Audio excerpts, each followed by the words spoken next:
जय हिंद दोस्तों, मैं आज आपको बहुत ही इसेंशियल एक इम्पोर्टेंट टॉपिक पढ़ाने जा रहा हूँ। उस टॉपिक का नाम है income and other criteria. This topic has been taken from the development chapter of economics. Income and other criteria, इसमें बात करेंगे इनकम की होती, जो इंसान एक बंदा है वो कमाता है, जो सैलरी जो मिलती है उसको, भाई इतने रुपए वो कमा रहा है, 1 लाख 2 लाख, भाई ये उसकी इनकम होती है। लेकिन डेवलपमेंट का मतलब जो होता है वो केवल ये नहीं होता कि आप इनकम ले रहे हैं बस, ठीक है। इसके साथ साथ अदर क्राइटेरिया के ऊपर भी बात करेंगे। यानी कि अदर क्राइटेरिया में क्या चीज़ें होती हैं कि इंसान को अच्छा जो है उसको सिक्योरिटी मिले, उसको फ्रीडम मिले, इक्वल ट्रीटमेंट उसके साथ हो, और उसके साथ जो है कोई भी किसी भी तरीके का भेदभाव नहीं होना चाहिए। तो सिक्योरिटी, रेस्पेक्ट, इक्वल ट्रीटमेंट ये और फ्रीडम, ये 4 उन्हें इंपॉर्टेंट चीज़ें मिलनी ही चाहिए। ये अदर क्राइटेरिया होता है। अगर ये 4 चीज़ें मिलेंगी और आपकी सैलरी सपोज कम भी है तो कोई दिक्कत नहीं है, तो आप उन चीज़ों को भी अच्छे से मैनेज कर सकते हो।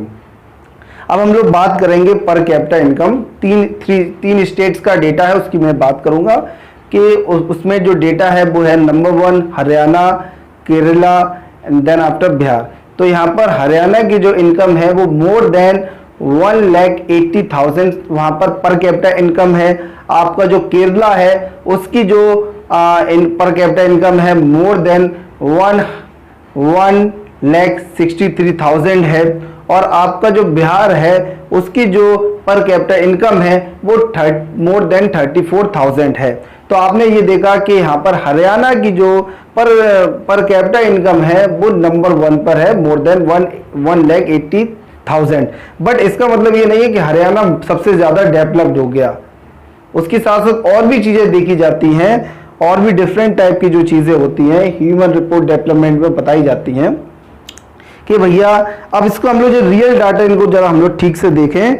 और उस डेटा में जो देखेंगे, ये सर्वे हुआ था गवर्नमेंट ऑफ इंडिया का कि हरियाणा इन्फेंट मोर्टेलिटी रेट में आपका बिहार सबसे पीछे चल रहा है। जो 3 स्टेट बता रहे हैं हम, तो इसमें जो हरियाणा का है वहां पर इन्फेंट मोर्टेलिटी रेट जो 30 है, और आपका केरला है उसका इन्फेंट मोर्टेलिटी रेट 10 है, बिहार है उसका 35 है। यानी कि सबसे, अब इन्फेंट मोर्टेलिटी रेट क्या होता है आप समझ लीजिए सिंपल लैंग्वेज में। अगर 1000 बच्चे, जैसे सपोज कर लिए 1000 बच्चे पैदा हुए केरला में, तो उसमें से 10 बच्चों की डेथ हो गई 1 साल कंप्लीट होने से पहले।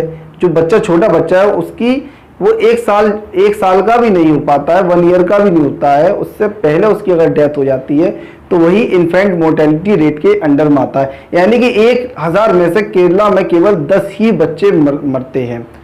तो अगर 2000 हो जाएंगे तो 20 ऐसे हो जाएगा, उसका रेशियो उस हिसाब से बढ़ता जाएगा, देख लेना। तो और इसमें देखा गया कि हरियाणा का जो है उधर 30 है, तो हरियाणा में भी इन्फेंट मोर्टेलिटी रेट अच्छा नहीं है, यानी वहाँ पर ज़्यादा डेथ होती है, 1000 में से 30 होती है। बिहार में और बुरा हाल है, वहाँ पर 35 की डेथ होती है। तो केरला में क्यों कम डेथ हो रही है? उसकी वजह है कि वहाँ पर मेडिकल फैसिलिटीज़ बहुत अच्छी है, ठीक है, गवर्नमेंट हॉस्पिटल है, गरीब आदमी वहाँ पर अच्छे से ट्रीटमेंट करा सकता है। इसलिए डेवलपमेंट में ये, इसको आप केरला को ही नंबर 1 माने। यहाँ पर आप लिटरेसी रेट देखेंगे तो यहाँ पर केरला का लिटरेसी रेट 94 है, सबसे बेस्ट है। और यहाँ पर हरियाणा का वो 82 है, बिहार का जो है वो केवल 62 है, बिहार का जो है वो केवल 62 है, ओनली 62। तो केरला जो है नंबर 1 समझिए लिटरेसी रेट में, पूरे भारत में भी स्टेट में नंबर 1 है। अकॉर्डिंग टू 2011 के हिसाब से 94% वहाँ के लोग जो होते हैं लिटरेट होते हैं। अब जो 2021 में तो ज्यादा हो गया होगा। नेट अटेंडेंस रेशियो, और समझ लीजिएगा बहुत ही एसेंशियल टॉपिक है ये। What is net attendance ratio क्या होता है? यहाँ पर परसेंटेज देखी जाती है कि वहाँ पर जो 14 और 15 ईयर्स के जो बच्चे होते हैं, जिनकी मतलब उम्र जो होगी 14 या 15 साल के बीच में होती है, और जो लगभग 7-8 क्लास में जो बच्चे पढ़ने जाते हैं, तो वहाँ पर ये वाले जो बच्चे हैं इस एज ग्रुप के कितने परसेंटेज में वो स्कूल जाते हैं। तो वहां पर भी हम लोगों ने चेक किया, देखेंगे केरला नंबर 1 है। केरला में 83% जो है आपका नेट अटेंडेंस रेशियो है आपका, ठीक है। हरियाणा में देखोगे तो 61 है, हरियाणा में कम हो गया। बिहार में देखोगे तो 43 रह गया, तो बिहार की कंडीशन आपको सबसे खराब मिलेगी और आपकी केरला की जो कंडीशन है वो सबसे बेस्ट मिलेगी। तो I expect that you have understand this topic very well. और अगर नहीं समझ पाए हैं तो आप मुझे कमेंट कर सकते हैं। Please like and share.